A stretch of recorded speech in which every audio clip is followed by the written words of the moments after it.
Chad, what inspired you to perform stand-up comedy? What inspired me to do stand-up comedy?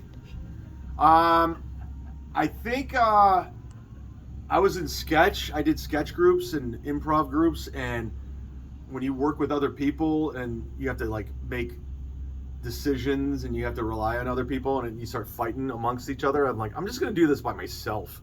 So that's why I got into comedy, is just because I don't want to deal with other people. I don't blame you. Yeah. And what was it feeling like when you first performed stand-up? It was terrible. It was really bad. I moved to Los Angeles. I actually started comedy in Los Angeles, and I did it because I broke up with a girl, and it was devastating. And I'd go to the comedy club every single night at the Hollywood Improv, and I would sit there and I'd watch like Dane Cook, Jim Norton, you name it, Jim Gaffigan. And one day I just said, I'm going to do this. And I went to an open mic at the Ha Ha Cafe in Los Angeles. I paid $5 for 5 minutes, and I bombed. And I said, I'm going to do that again. I was addicted. And I just kept going every day, and I didn't stop. And it just, here I am 21 years later. Awesome. Shout out to North Hollywood and Lancashire. I used to live out there too, so that's Okay. how I know. And I started out there. And, You know Ha Cafe? Yep. So you know what I'm talking about? Yep, I know what you're talking about. In the Melrose Improv, I would go there every night. And the booker, she's still there, Rita Piazza. She's from Cleveland, and she always felt bad. And she was the one who said, you should do this. Yeah. So, yeah. Heck yeah. I started off at the Jump Cut Cafe in Studio City. So, Okay. Yep. And let's see here. What are some of your favorite comedy records and comedy specials and comedy podcasts? Literally just was talking because the who's the server here? Sherry. Sherry. Yep.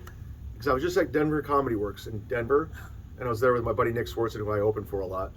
And my favorite comedy album to this day is Skanks for the Memories, and David Tell recorded it at Denver Comedy Works. Wow. So a month ago, I was there, and every night after the show, I go, hey, my favorite comedian, my favorite album was recorded on this stage, David Tell, Skanks for the Memories. So that was a big one for me. Big time. He's a true comic too, Sure. so most definitely. And favorite comedy podcasts? Comedy podcast. I'm gonna the podcast that I'm on with Kevin Brennan called Misery Loves Company is it's so toxic and so we just shit on comics the whole time. It's not positive at all, which is fun. I like to name names. Awesome. No worries, man. That's good. Yeah. And let's see. Some of those comics, like Nick Swartzen's been like in one of my favorite movies, Grandma's Boy, right? Of course, you wrote that. Oh, that's awesome. Yeah. And so, what are your favorite sitcom sketch shows and comedy films? I mean, I'm pretty much like all of them, like old school. In fact, Nick's in the new Happy Gilmore coming out in July 25th, I think.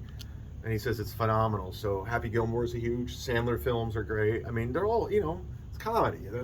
Step Brothers is fantastic. Anytime it's on, I'll watch it. And,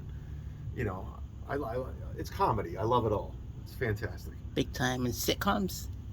Not a sitcom guy. I mean, I guess we'd go back to, Curb and Arrested Development. But, it's just, I'm not a big sitcom guy, I feel you. And sketch shows? And if I were going to go sitcoms, it would be like classics, like Three's Company and like old school.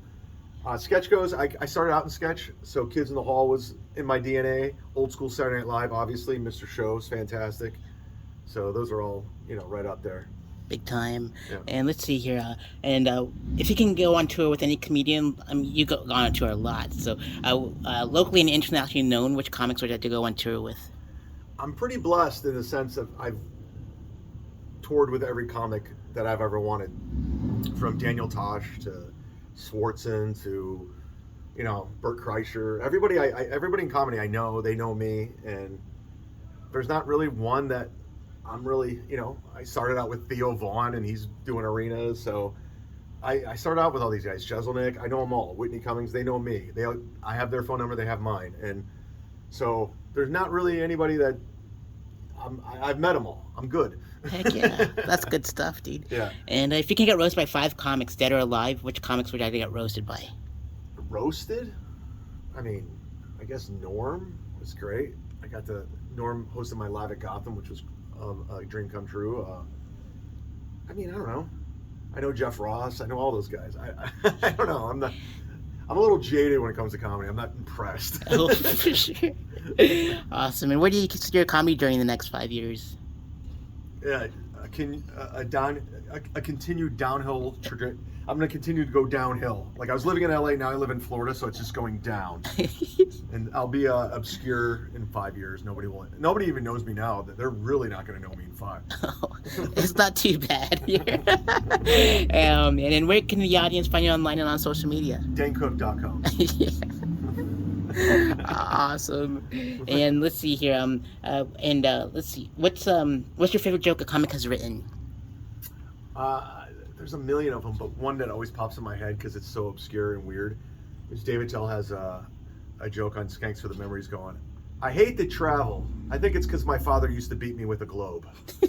It's dumb, but I love it. It's hilarious. Yeah, let's see here. And what experience would you like your audience to take with them after a set is over? Experience. I just want to get through it. Whatever they take out of it, great. The only thing I don't want to hear is, can I get a refund? That's it.